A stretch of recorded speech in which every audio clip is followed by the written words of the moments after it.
वंदे मातरम। विद्यार्थी भाई और बहनों, आइए हम सब फिर से मिल रहे हैं छठी इकाई के दूसरे भाग में। अंत में हमने बात देखी थी कि दुष्यंत उस बालक को ऋषियों का बेटा समझ रहा है, लेकिन वास्तव में वो कोई ऋषि कुमार नहीं है। ये बात तपस्विनी जो है उसको मालूम है, तो तपस्विनी राजा दुष्यंत से स्पष्टता करती है। वहाँ से हम आगे चलते हैं। तो दुष्यंत को आश्चर्य होता है कि सत्य है यानी कि सही है, उसके काम ही ऐसे साहस के हैं। इस बालक के कार्य जो है वो साहस यानी कि हिम्मत से भरे हुए है। यह ऋषि कुमार नहीं जान पड़ता। देखने से, उसके काम से ऐसा नहीं लगता कि ये कोई ऋषि कुमार है, कोई ऋषियों का बेटा है, ऐसा नहीं लगता है। परंतु मैंने तपोवन में वास देख इसे ऋषि जाना है, इसे ऋषि पुत्र जाना है।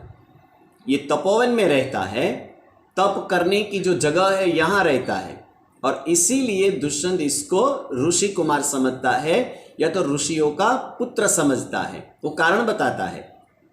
उसको देखने से या तो उसके कार्यों से ऐसा नहीं लगता कि ये कोई ऋषि कुमार है, लेकिन दुष्यंत कहता है कि मैंने तो इसीलिए इसको कहा कि ये जहाँ तपोवन में वो निवास करता है या तो रहता है, इसीलिए। फिर दुष्यंत बच्चे की हथेली को अपने हाथ में लेता है और देख करके अपने आप से स्वयं से वो कहता है, आहा। आश्चर्यजनक उद्गार निकल जाता है उसके मुंह से कि जब इसका हाथ छूने से मुझे इतना सुख हुआ है, इसका हाथ मैंने खाली छुआ है थोड़ा सा, तो भी मुझे इतना सुख हुआ है, इतना मुझे सुख मिला है। तो जिस बड़भागी का यह बेटा होगा, बड़े भाग्य वाला, बड़े नसीब वाला जिसका ये बेटा होगा, उसे कितना हर्ष होता होगा। हर्ष यानी कि उसे कितना आनंद होता होगा कि जिसका ये बेटा है, जिसके माता पिता जो होंगे, उसको कितना हर्ष होता होगा, आनंद कितना होता होगा। दूसरी तपस्विनी फिर दोनों की ओर देखती है, थोड़ी देर बालक की ओर, थोड़ी देर दुष्यंत की ओर देखती है, और बड़े अचंभे की बात है कहती है। अचंभा यानी कि विस्मय, बड़े आश्चर्य की बात बताती है वो कि ये तो बड़े आश्चर्य की बात है। तो दुष्यंत पूछ बैठते हैं कि तुम्हें क्यों अचंभा हुआ, यानी कि तुम्हें क्यों आश्चर्य होता है, अचरज क्यों होता है तुम्हें। तो दूसरी तपस्विनी उसका उत्तर देती है, इसलिए हुआ कि इस बालक की और तुम्हारी सूरत का मतलब होता है ये चेहरा। देखने में ये बालक का चेहरा और दुष्यंत का चेहरा दोनों का एक जैसा लग रहा था। दोनों में बहुत सारी समानताएं थी, एक जैसा लग रहा था। इसीलिए दूसरी तपस्विनी कहती है कि तुम दोनों की शक्ल यानी कि चेहरा बिल्कुल मिलता जुलता, यानी सूरत जो है, चेहरा मिलता जुलता है। और तुम्हें जाने बिना ये बालक तुम्हें जानता नहीं है कि तुम कौन हो, फिर भी इस बालक ने तुम्हारा कहना माना। तुमने इसे कहा कि इसको छोड़ दो, सिंह शावक को छोड़ दो, सिंह के बच्चे को छोड़ दो, तो उन्होंने छोड़ दिया। तो इस प्रकार से तुम्हारा कहना उसने मान लिया है, तो जरूर तुम में कोई बात है, तुम दोनों में। तो दुष्यंत बच्चे को फिर गोद में उठा करके प्यार बरसाने लगते हैं, प्यार करने लगते हैं बच्चे को। फिर कहते हैं कि हे तपस्विनी यानी कि तप करने वाली स्त्री, जो यह ऋषि कुमार नहीं है, वो सवाल पूछते हैं कि अगर ये ऋषि कुमार नहीं है, अगर ये किसी ऋषि का बेटा नहीं है, किसी ऋषि का बालक नहीं है, तो ये किस वंश का है, ये किस वंश यानी कि किस कुल का है, किस घराने का है, किस घर का है, वो सवाल पूछता है क्योंकि उसे भी जानने की इच्छा है। दूसरी तपस्विनी इसका उत्तर देती है कि यह पूर्ववंशी है, वो बालक पूर्ववंशी है। पूर्ववंशी यानी कि पुरु नाम के एक राजा हो गए, और उसका वंश, पुरु राजा के बाद में जो भी उसकी संतति आई वो पूर्ववंशी कहलाए। और राजा दुष्यंत भी वास्तव में पूर्ववंशी ही थे, तो इसीलिए दोनों की शक्ल मिलती जुलती थी। तो ये पूर्ववंशी है। दुष्यंत स्वयं से कहता है, मतलब अपने आप से दुष्यंत कहता है कि इसलिए इसकी सूरत, ये पूर्ववंशी है, इसीलिए इसकी सूरत यानी कि इसीलिए इसका चेहरा मुझसे मिलता जुलता है। इसकी सूरत, क्योंकि मैं भी पुरुवंशी हूँ, दुष्यंत तो मालूम ही है कि इसीलिए इसका चेहरा मुझसे मिलता जुलता आ रहा है। फिर बच्चे को गोद से वो थोड़ा नीचे उतार देते हैं और फिर वो कहते हैं और याद करते हैं कि पुरुवंशियों में जो पुरुवंशी राजा होते हैं उसमें यह रीति रही है। रीति यानी कि एक नियम, एक प्रकार की ढब रही है, एक प्रकार की रीति होती है उसमें जो निश्चित है, यानी कि पक्का होता है, तय किया हुआ होता है। क्या तय किया होता है पुरुवंश में कि युवा अवस्था में यानी कि युवक अवस्था यानी कि स्थिति, युवक की स्थिति, युवक की दशा, कि पुरुवंश में जो व्यक्ति युवा अवस्था में, युवा स्थिति में होता है उस समय वे क्या करते हैं, तो महलों में रह करके, राजा महाराजा के महल जो होते हैं उसमें रह करके पृथ्वी की रक्षा करते हैं, यानी कि कष्ट नाश या तो आपत्ति से बचाना, जब कष्ट आए पृथ्वी पर तो उससे वो बचाने का काम करते हैं। तो युवा अवस्था में जो पूर्ववंशी है वो ये काम करते हैं, पृथ्वी की रक्षा करते हैं और पालन करते हैं, यानी कि भरण पोषण। पृथ्वी पर बसे हुए जो राजा महाराजा पहले के समय में करते थे, अपनी प्रजा का पालन पोषण की जिम्मेदारी, अपनी प्रजा की रक्षा की जिम्मेदारी वो राजाओं के हाथ में होती थी।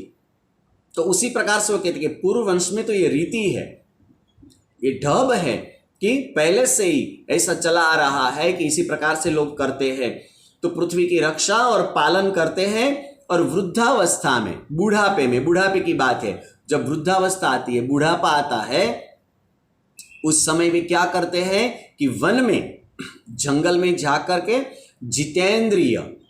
जितेंद्रिय मतलब जिन्होंने सारी इंद्रियों पर जीत पाई हो, ऐसा, जिन्होंने सारी इंद्रियों पर विजय पाली हो, सभी इंद्रियों को जिन्होंने काबू में कर लिया हो, ऐसा जितेंद्रिय तपस्वियों, जो वन में रह करके तप करते हैं, तपश्चर्या करते हैं, ऐसे तपस्वियों के आश्रम में रह करके वृक्षों के नीचे यानी कि पेड़ों के नीचे कुटी यानी कि झोंपड़ी बना करके वो वहां पर तप करते हैं, यानी कि तपश्चर्या करने का वो काम करते हैं। वो काम पूर्ववंश के राजा करते थे, या तो पूर्ववंश के लोग इस प्रकार से करते थे, रहते थे।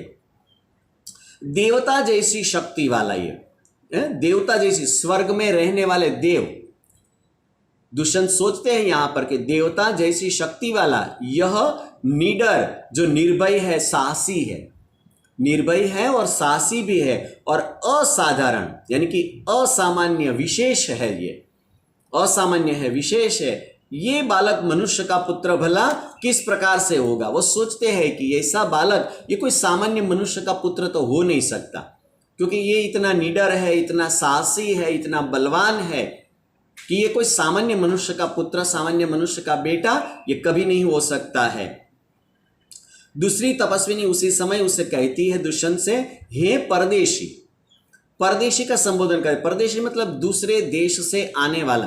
तपस्विनी को तो मालूम नहीं है ये कहाँ से आया है, वो पहचानती भी नहीं है, अचानक वो यहाँ दिखाई दिया है तो यहाँ का तो है नहीं, तो शायद वो दूसरे देश से ही आया होगा, ये समझ करके वो कहती है कि हे परदेशी यानी कि हे दूसरे देश से आने वाले, तेरा यह संदेह यानी कि संशय, शक, तेरा जो ये शक है, तेरा जो ये संदेह है वो तब मिट जाएगा कि जब तू जान लेगा कि इस बालक की माँ मेनका नामक, मेनका अप्सरा का नाम है, और मेनका नामक एक अप्सरा, अप्सरा यानी कि देवलोक में रहने वाली स्त्री, देवलोक भगवान के लोक में रहने वाली जो स्त्री है, वहां जो लोक में, भगवान के लोक में जो स्त्री है वो अप्सरा, तो अप्सरा की बेटी है, और उसी के प्रताप से, यानी कि उसी के द्वारा, उसी के वीरता से, उसी के पराक्रम से इसका जन्म, इस बालक का जन्म इस देव पितर यानी कि देव और पितृओं जो हमारे पूर्वज है, ये देवों की, भगवान की और हमारे पूर्वजों की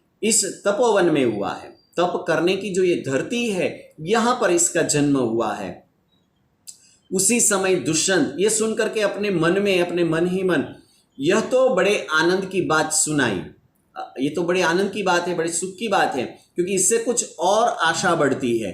आशा यानी कि कोई उम्मीद, अभिलाषा, शायद दुष्यंत जिस काम से निकला है वो उम्मीद यहाँ पूरी होती हुई उसे नजर आती है। दुष्यंत भी अपनी पत्नी और अपने बेटे की खोज में निकला हुआ है यहाँ पर, ये कहानी उसी की है ये। और इस प्रकार से वो खोजते हुए यहाँ पहुंचा है, तो उसे थोड़ी आशा अभिलाषा यहाँ होती है, थोड़ी उम्मीद बंधाती है कि शायद ये कहानी तो मुझ पर है।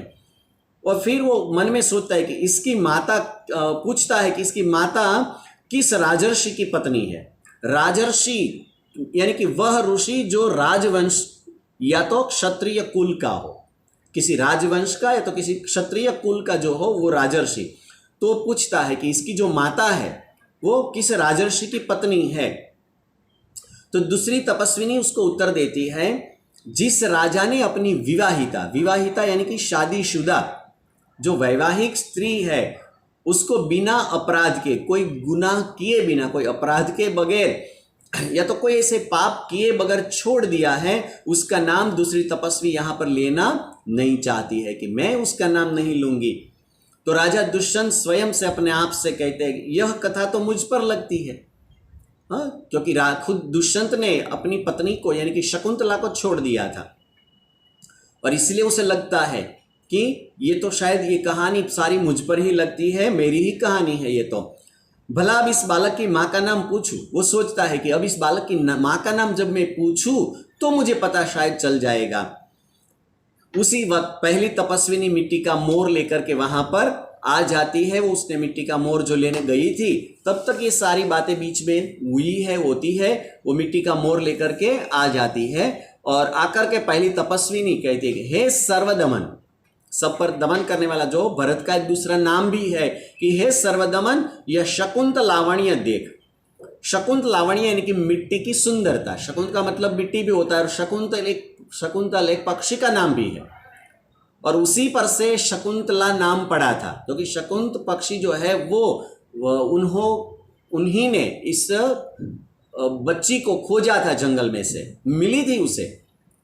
ये बड़ी यहां पर जो बात बताई है कि शकुंत लावण्य यानी कि मिट्टी की सुंदरता को देख, तो बालक बड़े चाव से, बड़े प्रसन्नता से, बालक यहाँ पर बड़ी अभिलाषा से, बालक लालसा से, उत्साह से, बड़े आनंद से बालक यहाँ कहता है कि कहाँ है शकुंतला मेरी माता।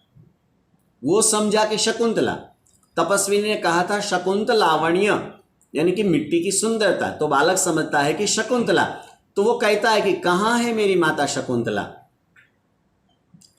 तो दूसरी तपस्विनी कहती है, हंसती हुई कहती है वो तो, कि यहां तेरी माता नहीं है, यहां पर तेरी मां नहीं है। तुम इस नाम से धोखा खा गए सर्वदमन, तुम इस नाम से मूर्ख बन गए। धोखा खा गए मतलब मूर्ख बनना, यानी कि सच्ची बात को तुम नहीं समझ पाए। मैंने तो कहा था कि मिट्टी के मोर को देख, मैंने तो मिट्टी के मोर को देखने के लिए कहा था, और तुम इस शकुंतल से धोखा खाए गए, इस नाम से धोखा खा गए हो तुम। दुष्यंत उसी समय स्वयं से अपने आप से कहते, इसकी मां मेरी, क्योंकि उन्होंने अब नाम तो पहचान लिया, नाम तो सुन लिया कि शकुंतला नाम है, तो वो सोचने लगता है कि इसकी मां मेरी प्यारी शकुंतला है या इस नाम की कोई दूसरी स्त्री है। अब वो सोचने लगता है दुष्यंत कि ये शकुंतला नाम की इसकी जो माता है वो मेरी ही प्यारी पत्नी है या कोई अन्य स्त्री है, कोई दूसरी औरत है। और यह वृतांत यानी कि ये घटना, जो ये वर्णन है, ये हाल है, वो दुष्यंत को इस प्रकार से व्याकुल यानी कि बेचैन बना रहे हैं जैसे मृग तृष्णा तेज धूप में चमकती रेत को पानी जैसा चमकता हुआ दिखाई देता है, वो मृग तृष्णा। वो मृग तृष्णा की तरह उसे व्याकुल यानी कि बेचैन अब बना रही है ये बात। उसी समय बालक खुश हो जाता है, खुश होकर के मुझे यह मोर बहुत अच्छा लगता है, वो खिलौना ले लेता है और इस प्रकार से खिलौने से, वो मिट्टी के मोर से वो खेलने लगता है। उसी समय पहली तपस्विनी घबरा करके कुछ देख लेती है, तो तुरंत वो कहती है कि वो इस बालक की बाह से रक्षाबंधन कहाँ गिर गया। बाह मतलब बाहु या तो भुजा, अपनी भुजा से, बाहु से रक्षाबंधन यानी कि रक्षा सूत्र, एक धागा जो बांधा हुआ था, वो कहाँ गिर गया उसे मालूम नहीं है। तो अचानक वो देख लेती है कि ये धागा कहीं गिर गया है, तो वो पूछती है कि कहाँ गया। दुष्यंत तुरंत कहता है कि घबराओ मत, जब यह नाहर से खेल रहा था, इस सिंह से, शेर के बच्चे से खेल रहा था, तब इसके हाथ से गिर गया था, इसके हाथ से, इसकी बाह से ये धागा गिर गया था, सो वह पड़ा है।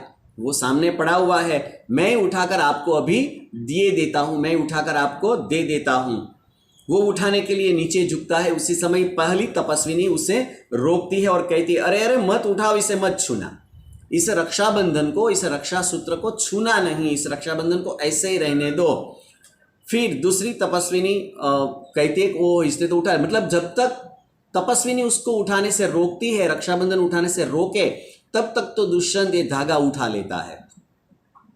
तो उसी समय दूसरी तपस्विनी कहती है, ओ इसने तो उठा ही लिया, मतलब तब तक दुष्यंत ने ये धागा उठा लिया था। फिर दोनों एक दूसरे के सामने आश्चर्य से देखती है, अचरज से देखती है दोनों तपस्विनियां। दुष्यंत कहता है कि यह लो, परंतु यह कहो कि तुमने मुझे इसको उठाने से क्यों रोका था। दुष्यंत कहता है कि लो ये धागा, ये रक्षाबंधन तुम लो, लेकिन पहले इसका कारण बताओ कि मैं जब उठा रहा था तो तुम मना क्यों कर रही थी, आप दोनों ने मना क्यों किया था। तो दूसरी तपस्विनी उस समय बताती है कि यह रक्षाबंधन का नाम अपराजित है, ये जो रक्षा सूत्र है इसका नाम अपराजित, यानी कि जिसको कोई पराजित न कर सके, ऐसा अपराजित है इसका नाम। और जिस समय इस बालक का नामकरण हुआ था, इस बच्चे का नामकरण हुआ था, यानी कि बालक का जो नाम निश्चित किया जाता है वो विधि, बालक का नामकरण करने की जो विधि आती है, उसका नाम जब तय किया जाता है वो विधि, तो उसके नामकरण के समय महात्मा जो मरीचि थे, मरीचि ऋषि हो गए और उनके पुत्र थे कश्यप, यानी कि कश्यप के पिता का नाम मरीचि। तो मरीचि के पुत्र कश्यप ने यह धागा, यानी कि यह डोरा, ये जो धागा है सूत्र का धागा, वो यहां पर उसने दिया था।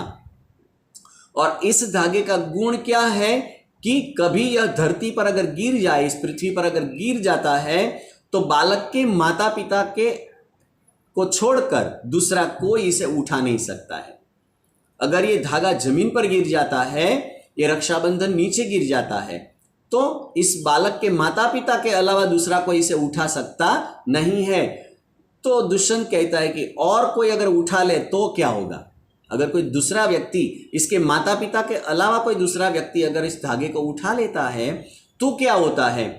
तो पहली तपस्विनी कहती है कि तो यह तुरंत सांप बनकर उसे डसता है। ये जो धागा है, अगर कोई दूसरी व्यक्ति इस धागे को उठाती है तो तुरंत ये धागा जो है वो सांप बन जाएगा, यानी कि सर्प, भुजंग जिसको कहा जाता है, वो तुरंत भुजंग बन जाएगा, सांप बन जाएगा और तुरंत उठाने वाले व्यक्ति को वो डस लेता है। तो दुष्यंत को आश्चर्य होता है और पूछता है कि तुमने कभी ऐसा देखा है, कि आप लोगों ने कभी ऐसा सांप होते हुए दूसरों को डसते हुए देखा है। तो पहली तपस्विनी कहती है अनेक बार कि हाँ, ये धागा अगर बच्चे के बांह से निकल जाता है तो अनेक बार ऐसा हुआ है, और उठाते हुए भी हमने देखा है और सांप बनते हुए भी इसको देखा है। तो दुष्यंत उस समय तपस्विनी का उत्तर सुनकर के बड़ा खुश हो जाता है, प्रसन्न हो जाता है, और वो कहता है तो अब मेरा मनोरथ, मनोरथ यानी कि अभिलाषा, इच्छा, उनकी जो इच्छा थी, उनका जो मनोरथ था अपनी पत्नी और अपने बेटे को खोजने का जो इच्छा थी, अभिलाषा थी, वो यहाँ मनोरथ उसका पूरा होता है। क्योंकि उसे पता लग जाता है कि ये तो मेरा ही बेटा है, इस बात का उसे पता, अंदाजा लग जाता है। तो वो कहता है कि मैं क्यों न आनंद मनाऊं, मैं क्यों न खुशी मनाऊं। वो ज़्यादा खुश हो जाता है, ज़्यादा प्रसन्न हो जाता है, क्योंकि ये उन्हीं का बेटा है, भरत उन्हीं का बेटा है, पुरुवंशी है, इस बात का उसे पता चल जाता है। और इसकी माँ का नाम जो शकुंतला है, यही शकुंतला उसकी पत्नी है, इस बात का भी पता दुष्यंत को लग जाता है, इसलिए वो ज़्यादा खुश हो जाता है। और फिर बालक को गोद में ले लेता है, फिर उसे प्यार करता है, फिर उस पर स्नेह बरसाने लगता है दुष्यंत। और उसी समय पर्दा यानी कि जो आवरण है वो गिरता है। मतलब अगर मंच पर इसको आप प्रस्तुत कर रहे हैं तो इतना आप मंच पर प्रस्तुत कर सकते हैं, कहानी के रूप में, संवाद के रूप में, बातचीत के रूप में, नाटक के रूप में।